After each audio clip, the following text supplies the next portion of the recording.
time Sunday, December 7th, 1941. A Japanese fleet of 6 aircraft carriers sits 230 miles north of Hawaii. 350 pilots say their prayers before embarking on their mission to bomb Pearl Harbor.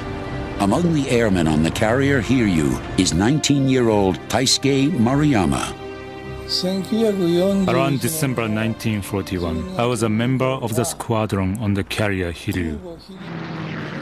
I was a second-ranked pilot then, but I didn't have a clear idea of what was going to happen in the future. Maruyama's training had included the rigid Japanese indoctrination of the military spirit. All cadets were taught to obey their leaders and be willing to freely give their lives for Japan. So our job was simple. It was to fight whenever they wanted us to fight.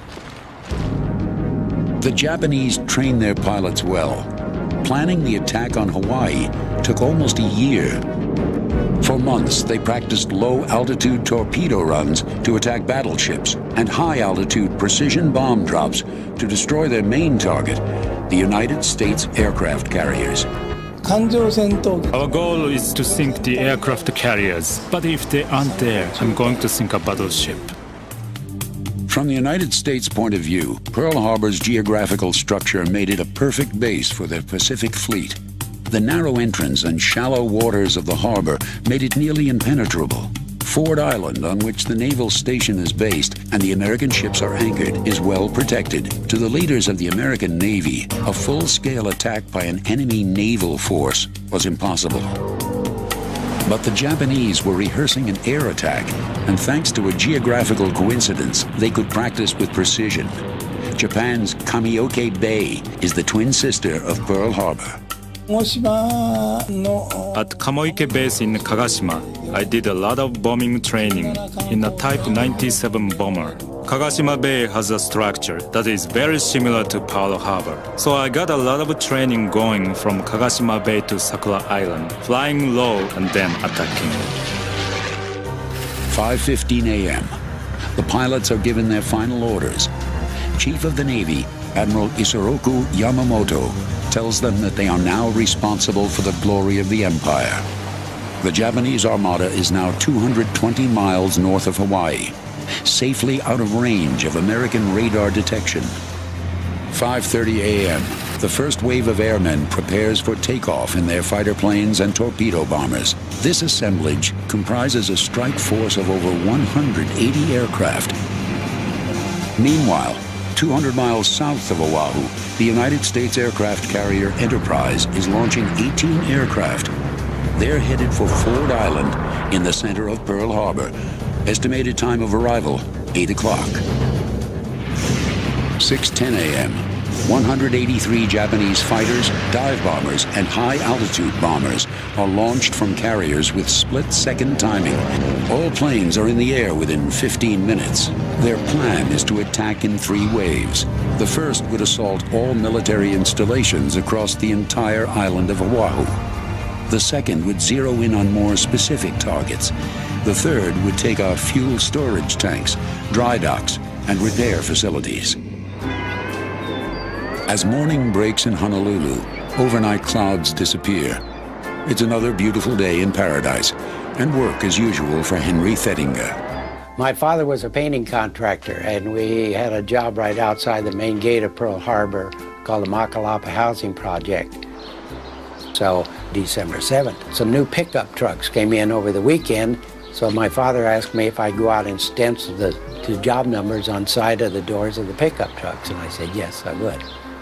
We lived maybe about a 25-minute drive down to Pearl from Waikiki. And it was a regular Sunday morning, and hardly any traffic on the road whatsoever. 7:02 a.m. While Henry drives to the harbor, 2 Army privates at a radar station on the North Shore pick up what appears to be a flight of unidentified aircraft 132 miles north of Oahu. They report the information to Fort Shafter, but the only person there is a new lieutenant who had just started training 4 days earlier. 7:20 a.m. The Japanese fleet, now 210 miles from Oahu, have launched a second wave, 268 assault aircraft. The inexperienced lieutenant at Fort Shafter feels certain that the unidentified planes are B-17s, scheduled to arrive from the mainland at 8 a.m. He instructs the radar station to shut down. I got there about, I would say, about 7:30. When you went through the gates of any of those military bases, you were checked pretty thoroughly. 7:25 a.m. An early morning church service is being held at the Kaneohe Naval Base. Turret gunner Leon Kolb is getting ready for his day on the USS Oklahoma. I'd been out to have my meals with the rest of the division and back in the gun turret and getting ready for the daily Sunday routine, in-port routine in the gun turret. I was rated a gunner's mate, second class petty officer, and I was stationed in the forward 14-inch gun turret. The Oklahoma was one of the finest battleships in the American fleet. But a day earlier, she was moved from her customary defensive mooring on Battleship Row. Normally, my ship would have been back where the Battleship Nevada in Arizona was. We belonged to that division. But the admiral aboard the Maryland was going to inspect our ship on the following Monday morning for readiness for war. To do that, we had all of the so-called double bottoments and storerooms and so forth opened up to air out, so it was more comfortable for the inspecting officers to go through and see the condition of the ship. Opening the exterior portholes and interior hatches for fresh air made sense on December 6th, but on December 7th, 1941, it would leave the battleship dangerously vulnerable. 7:35 a.m. Japanese reconnaissance planes radio back to the Armada that the main American fleet is in Pearl Harbor. Approaching the island of Oahu from its mountainous eastern coast, the first wave of Japanese squadrons are not detected by radar. There is a dead zone caused by the mountains. Plus, American surveillance planes are not in the air on Sunday mornings. This facilitates the element of surprise. Admiral Yamamoto realizes he must eliminate the American naval strength in the Pacific if Japan is to be victorious. The Japanese believe that the American public will be discouraged by heavy losses and stay out of the war. December the 7th, like any other Sunday morning, Mom in the kitchen making breakfast. On this morning, 6-year-old Dorinda Makanoa Nalani is at home with her family. In 1941, she is one of just a few thousand Americans living in the Kingdom of Hawaii. The islands are not a state, but a territory of the U.S. They would not become one of the United States until 1959, 18 years later. We were about the only civilians that could actually be in the harbor and watch the battleships and the planes come and go. Little did we realize that Pearl Harbor would change from being a place to being an event. 7:52 a.m. Commander Mitsuo Fushida, who leads the Japanese air attack, radios back the code, Tora, Tora, Tora, meaning success, maximum strategic surprise, Americans caught unaware. At 7:55 a.m., the island-wide attack begins.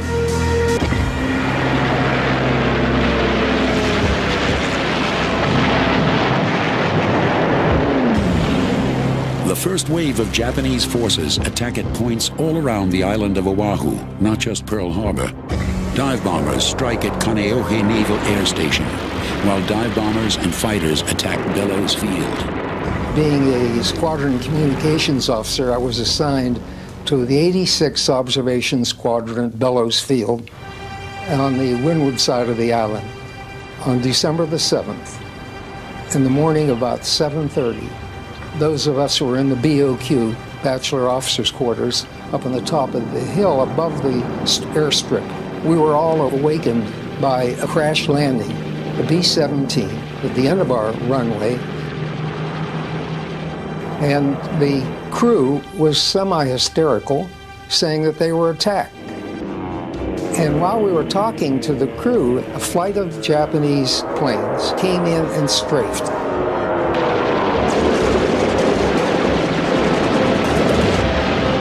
They were so low you could see the faces of the pilots. During that attack, every man for himself was scattered. I remember I jumped under the shack of the operation shed.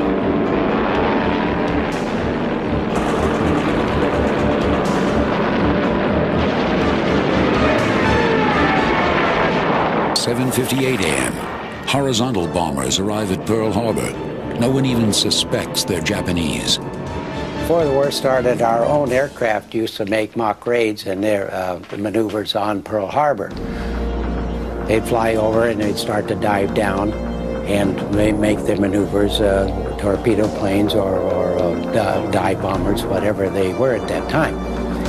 And so we kind of got used to that because the fact they were making probably the maneuvers maybe every 2 or 3 times a month.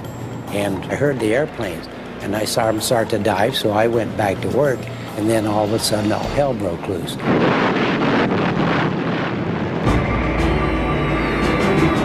Waves of bombers continue to pound military installations in an all-out assault on the island. But the Japanese aren't limited to military sites. They're also bombing civilian targets. Hearing the roar of airplanes, airplane after airplane going over, didn't seem unusual. After all, we lived in a military installation, and yet there was something different because the explosions by this time were shaking our house. Anyone who can grabs a gun and fights back. There is massive confusion as Americans try to grasp what is happening.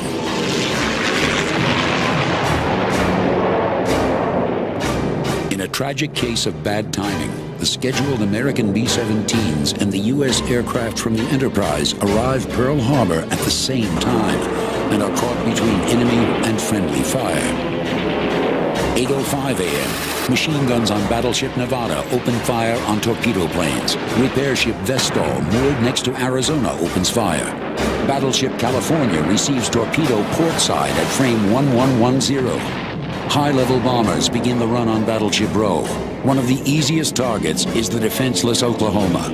On board, the only thing Leon Kolb is expecting is sabotage. When the first torpedoes hit my ship on December the 7th, I thought, that's what's happened. After the second or third explosion, the officer of the deck came on our communication system and said, all hands man your battle stations. The enemy's attacking. And it went through my mind, who's the enemy? Amidst the frenzy, American soldiers are still unsure who exactly is attacking them. One of the fellows said, the whole enemy fleet's right off of Diamond Head. I had to go outside and look for myself because I counted 5 and 6 more explosions, and I thought, what's hitting us? We did not realize it was Japanese airplanes until I saw what they call the meatball, their insignia. So I stood out there for a while and watched the raid.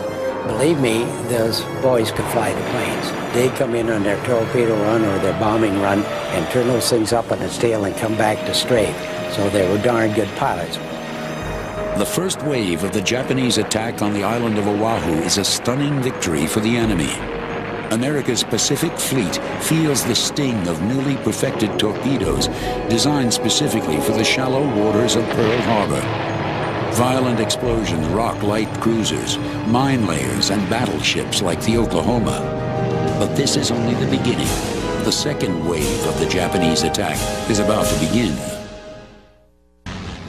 At 7:55 a.m. on Sunday, December 7th, 1941, the Japanese begin their strategic surprise attack on Pearl Harbor and the island of Oahu.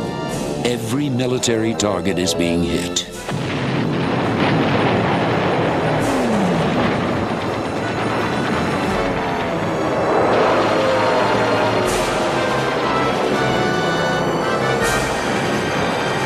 In defense, Americans put up whatever resistance possible, but it is no match for the onslaught. 8:08 a.m. Local radio station KGMB interrupts music to call all military personnel to duty. High-level Japanese bombers are unleashing armor-piercing delayed-action bombs from 10,000 feet. One scores a direct hit on the battleship Arizona. The mighty warship sinks in less than 9 minutes. I looked up and I saw the high-altitude bombers come along.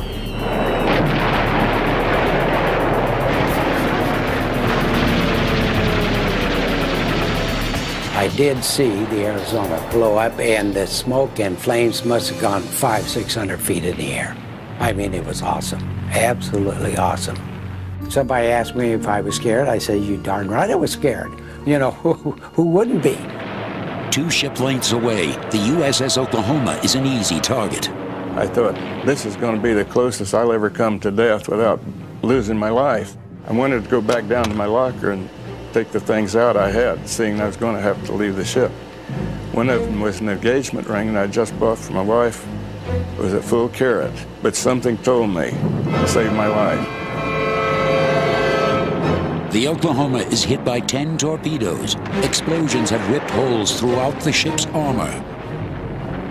And because portholes and watertight hatches had been left open overnight, seawater is surging into the ship.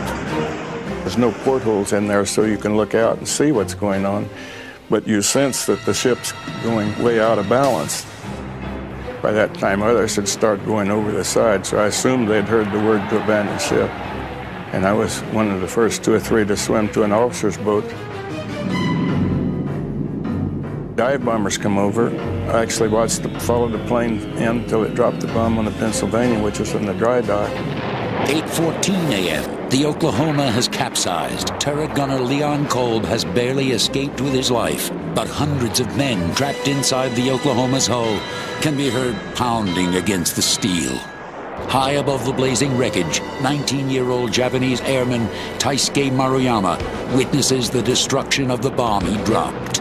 The bomb my plane dropped hit the battleship Oklahoma. Since it was my first mission, I was happy that my bomb did hit the Oklahoma and we won the battle. Desperate attempts to free the men trapped inside the overturned Oklahoma will continue on into the night. 8:15 a.m., KGMB interrupts regular programming for a second call, ordering all military personnel to report for duty, including doctors and nurses. I was stationed at Tripler General Hospital. I was assigned to the maternity ward, and of course we had a lot of enlisted men with their families there. Coming from Pennsylvania, of course, I hadn't seen all this tropical paradise like that was. The amount of military that was there was really overwhelming. But, you know, we were completely removed from any thought of any war. I don't think most of us even realized there was a crisis there.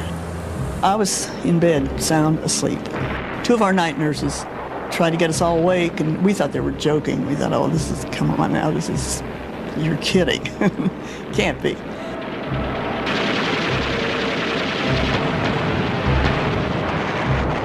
We had 3 casualties, 2 pilots. One attempted to take off in the bravest act I've ever seen while under fire, stepping into his plane, was strafed and fell over like a movie scene.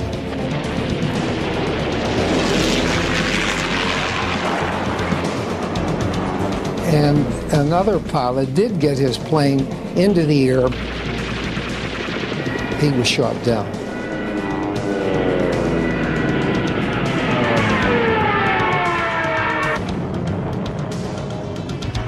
At 8:26 a.m., the Honolulu Fire Department responds to a call from Hickam Field. Of the brave unarmed men who are trying to save lives, 3 firemen are killed and 6 are wounded. We didn't have guns up to that time. They opened the armament shack, and there was no loose ammunition for the rifles. So we took bandoliers and machine gun shells.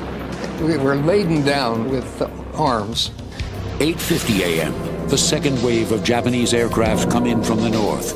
Their plan of attack is to once again strike military bases all across the island with fighters, horizontal bombers, and dive bombers. 3 of us were ascending the stairs from our barracks up to the hospital, which was up on a knoll. We could look over to the left and see Pearl Harbor and tremendous explosions, and a plane came flying very, very low over us. And it was a Japanese pilot, and he looked out and he smiled to us and he waved to us. And we all 3 waved back, stood there and waved back. 8:54 a.m., the second attack run begins. 78 dive bombers hit ships in Pearl Harbor. 54 high-level bombers hit naval air stations. 36 fighters circle over the harbor to maintain air control. When we arrived on duty, they were bringing them in. The ambulances were lined up outside with patients from all over, you know. Some of them were a few civilians that they'd picked up off the streets, but most of them were Hickenfield. I was assigned to 3 beds, and my first 3 patients that came in expired without being able to do anything for them. The first wave of the Japanese attack caused immediate confusion. But now, the second wave creates total chaos. Americans fire at anything in the sky. Tragically, some of the planes shot down were the unarmed United States B-17s from the mainland and the planes sent by the U.S. carriers. We had deaths, a lot of deaths. Went way beyond our normal capacity. Time the attack from 7:55, I probably stayed there maybe hour and 15 minutes. Then I got in the car and drove back to Waikiki Beach. And things was in such chaos that the sentry just stick a rifle in your window, you know, wondering where you're going. And it was such a chaos.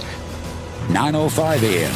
Radios around the island issue urgent warnings for citizens to get off the roads and stay at home. But not everyone hears the call. Dad ran out the front door, screen door slamming behind him, me down the steps, and we ran down to the front of the house, looked up, and plane after plane going over.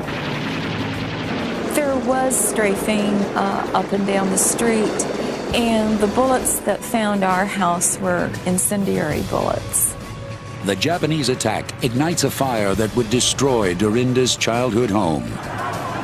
My dad knew that we needed to get away, so he headed out away from the harbor. He drove along the edge of the harbor and along the side that would be where the Oklahoma had turned on its side, and could literally look right at Battleship Row. In the harbor, rescuers disregard the second wave of attack and start to work on the capsized Oklahoma. Their plan is to cut through the hull, which is solid steel and 2 feet thick. We had absolutely no information, and we didn't know what to do. The Japanese plan is working to perfection. Every attack not only meets but exceeds their expectations. Military installations across the entire island of Oahu are in flames. Civilians are running for their lives, and American military personnel can only react. There is no organized plan of action. There was a lot of confusion. The emergency rooms were filled to capacity. Everybody worked to their best ability, I'm sure. Lots of burns, severe burn cases. 10 a.m. The first wave of Japanese aircraft returned to their carriers, which are now just 190 miles off the coast of Oahu. Only 29 planes are lost. A stunning victory. Everyone felt that they definitely would be coming back because our defenses were so completely down. 11:46 a.m. Reports come in that Japanese troops are landing on the island of Oahu. We'd been speculating during the day, will they come in with parachute troops and take over? It looks like they very well could, because we had several fuel oil storage tanks for the ships. So that looked like they had intentions on coming back. We lived in fear of an invasion. We were told over and over and over that the Japanese were coming back. Hawaii's population is now living in fear of a Japanese invasion. The Japanese army is known for its ruthless cruelty in occupied nations. Now, just 4 hours into the attack, the island is on fire. The skies are filled with suffocating black smoke.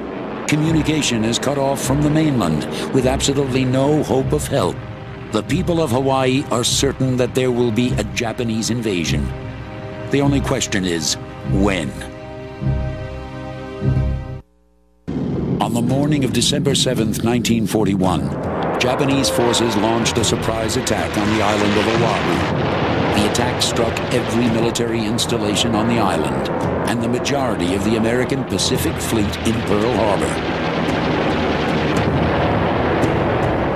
A Japanese high-altitude bomber scored a direct hit on the Arizona, killing 1,177 men. Over 10 torpedoes struck the Oklahoma, capsizing her in the harbor, trapping over 400 men inside.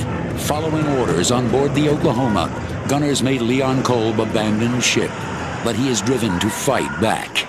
Everyone wanted revenge. I figured if we could get over to Ford Island, that's where all the planes were, what planes were in. We might have a chance to salvage some machine guns and shoot back if this thing keeps going on. 12:10 p.m.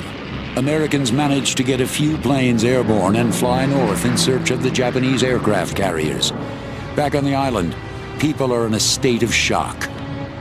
We never dreamed that they'd hit our strongest base where the most of our fleet was.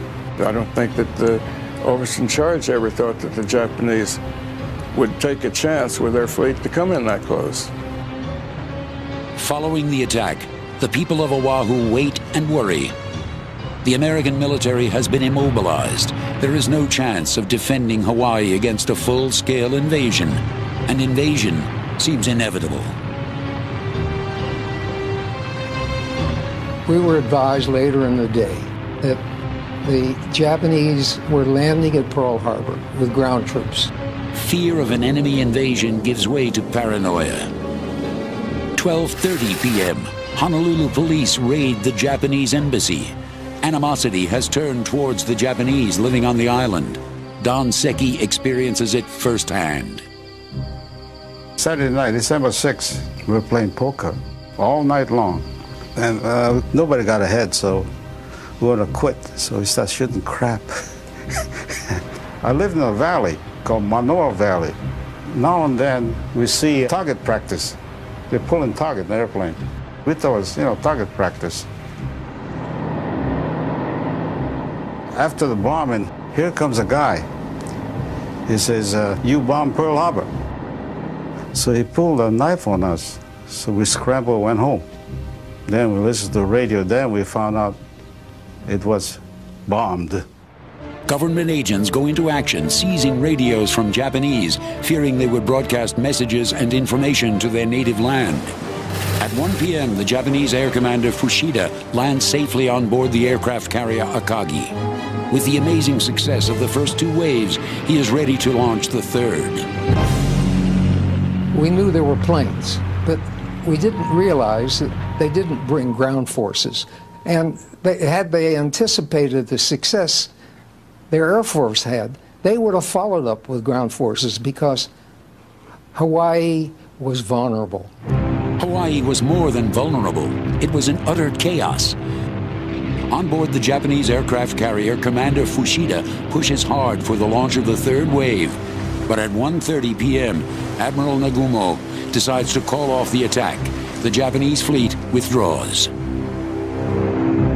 One torpedo could have knocked the dry dock out and withheld repairing a lot of the battleships that was damaged. If they had torpedoed the dry dock gate, that would have been more damage almost than what they did to the battleships. Reportedly, the Admiral called off the third wave because he was unsure of the location of the American aircraft carriers. The Japanese had scored a tremendous victory with the first two attacks. Now there was no need to risk defeat with a third. At 4:25 that afternoon, the Hawaiian governor proclaims martial law. The military now controls the island. For the Japanese Americans, it is suddenly dangerous to be identified with the country of their birth. We're very much under surveillance. And some people, they threw all their photographs and literature and stuff, and they burned it, and so because of, in case the FBI, Paranoia engulfs the island. No one knows that the enemy fleet is already heading back to Japan. Everyone is still poised for the invasion they're sure is coming. When I was sleeping on the floor of a barracks on Ford Island, all the guns that could still fire opened up in the harbor. So the most of us thought, like me, I guess, well, here they come. It turned out that was a couple of the airplanes from the carrier that was supposed to be in that they'd sent in to see what's going on. The poor guys got shot down. They made me feel pretty bad.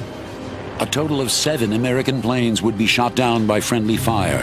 Homes and private property are destroyed by U.S. anti-aircraft shells. America is now at war, a war she is not prepared to fight. And for Stephen Weiner, it would mean coming face to face with the enemy.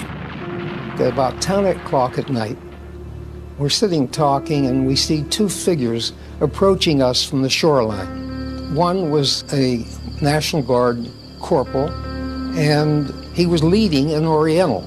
And the Oriental was nude with the exception of a loincloth.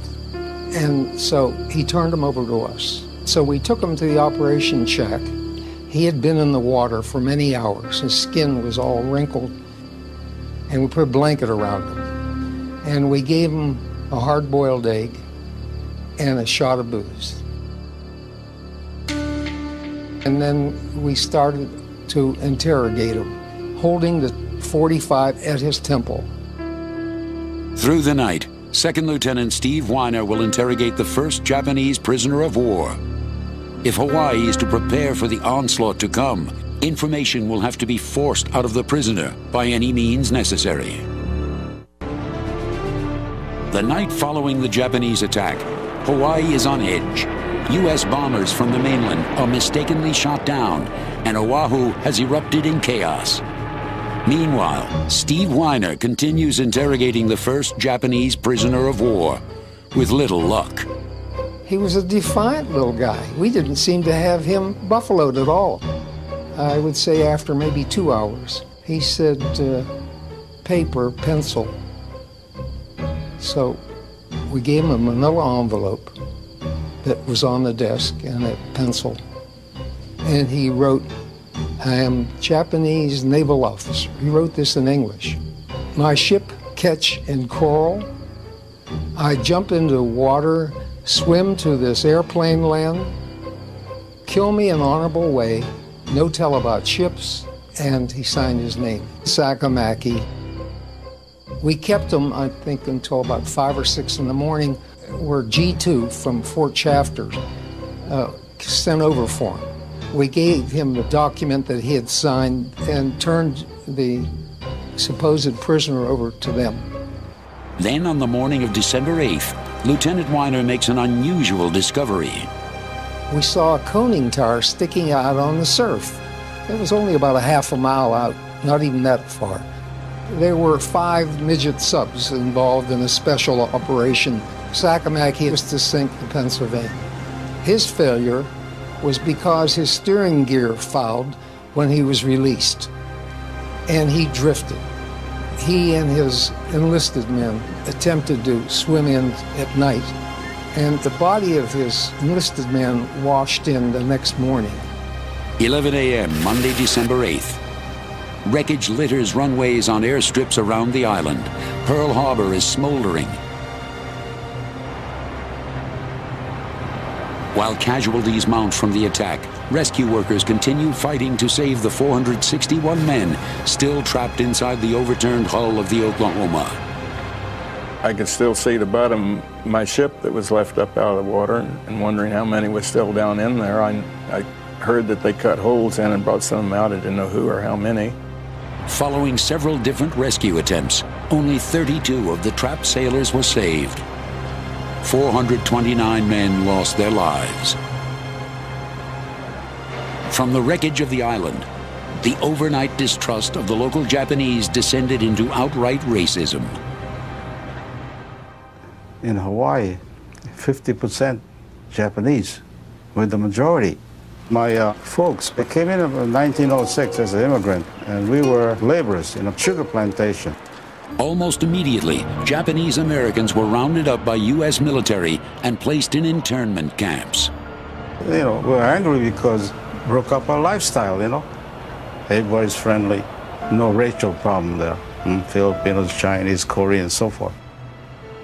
There were about 800 person went to the camp, internment camp from Hawaii. There were like ministers and school teachers and group organizers, so forth. Everything gone to hell, you know. They lost everything, big money. As the Japanese on the island were sent to internment camps, new hardships for the rest of the islanders were just beginning. Almost immediately was Hawaii went under martial law. There's such huge changes. Bomb shelters had to be constructed everywhere. Sandbags in front of lots of our downtown office buildings.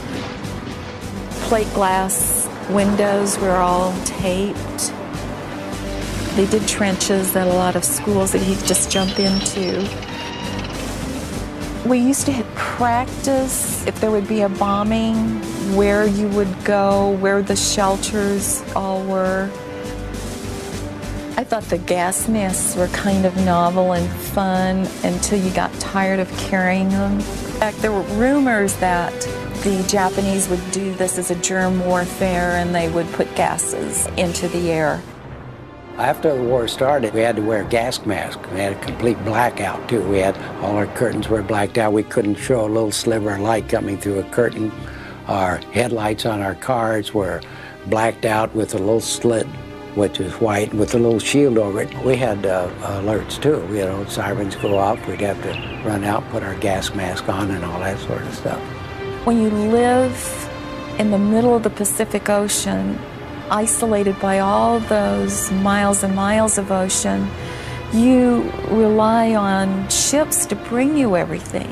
And now these are enemy waters, and they're going to be bringing troops. They aren't going to be thinking about bringing supplies. The part I remember the most is doing without toilet paper.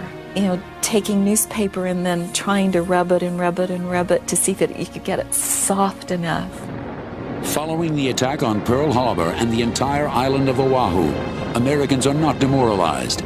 They accept the situation that was forced upon them. It was now time for war. Their enemy, the Japanese. And now, a gargantuan sense of defiance lifts their desires for one united goal: payback for the surprise attack. On the morning of December 7th, 1941, American forces in Hawaii were critically unprepared for an enemy assault. In fact, commanders were mainly concerned with sabotage.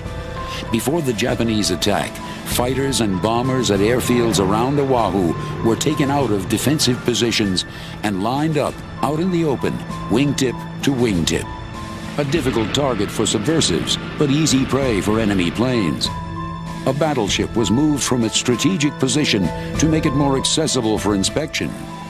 Radar was a relatively new device. Many of the young officers were still training on the equipment. Japanese military planners knew that there is a dead zone created by the mountains and that American surveillance planes are not in the air on Sunday mornings. The Japanese military spent over a year planning their attack on Pearl Harbor. They knew exactly where the American airfields were and how many planes were there. They knew the location of the battleships, cruisers, and destroyers. The Japanese attack was unprovoked and undeclared, and at first devastating.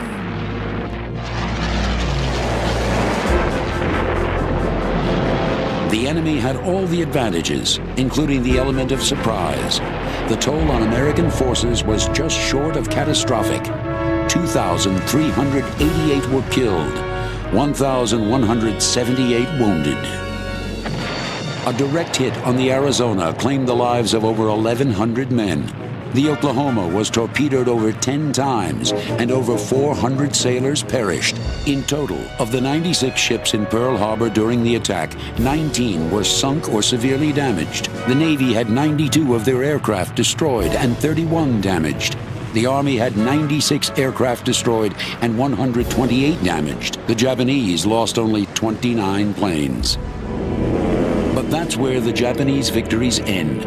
Following their first two attack waves, the Japanese command decides not to launch its third, an attack that was designed to destroy fuel storage, repair fields, and dry docks.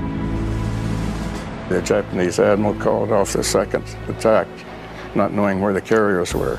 That decision became a catalyst for American forces to quickly repair sunk and damaged vessels. 24-hour work shifts set the military and civilians to rebuilding the Pacific Fleet.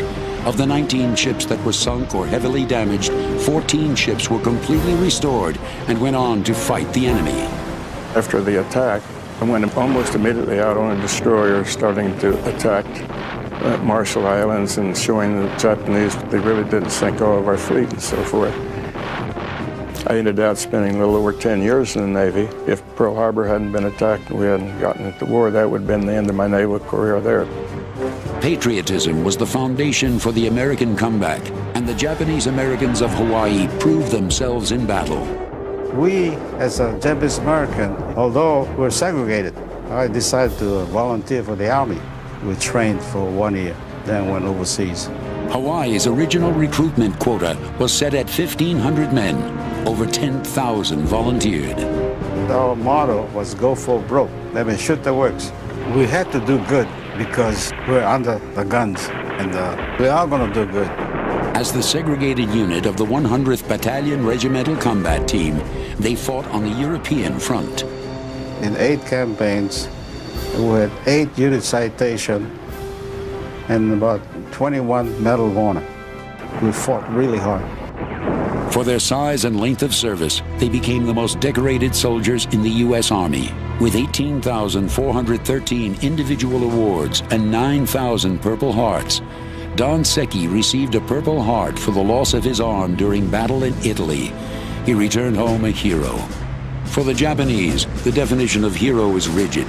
In a wartime painting honoring 9 of the 10 mini-sub officers at Pearl Harbor, Kazuo Sakamaki, the first Japanese prisoner of war, is noticeably missing. That document that he had written, "Kill me in an honorable way," was lost. And the Japanese people considered him persona non grata in Japan. Ensign Sakamaki was in South America working for Toyota Motors, and it was deliberate, shipping him out of the country. Lieutenant Stephen Weiner met his prisoner once more at the 50th anniversary of Pearl Harbor. After 50 years, they had the chance to relive their encounter. In fact, I told him that I admired his tenacity, the fact that he was able to cope with us as well as he did. Japanese airman Taisuke Maruyama, on the other hand, was heralded a hero. Following his successful bombing of the Oklahoma, he went on to fight at Midway and Okinawa. Through her love of Pearl Harbor, Dorinda Nicholson wrote a book about her childhood recollections so that future generations of children will understand what it's like to live through war. The harbor is very special to me. And I approached the Arizona Memorial and mentioned to them that I wanted to tell American children this story. Hawaii has not forgotten Pearl Harbor. A memorial now stands over the site of the sunken USS Arizona. Every year, 1.5 million visitors come from around the world to pay tribute. Not far from the memorial is the USS Missouri, where the Japanese signed their surrender. It stands as a monument to the bravery and selflessness of those who were there that day in Pearl Harbor.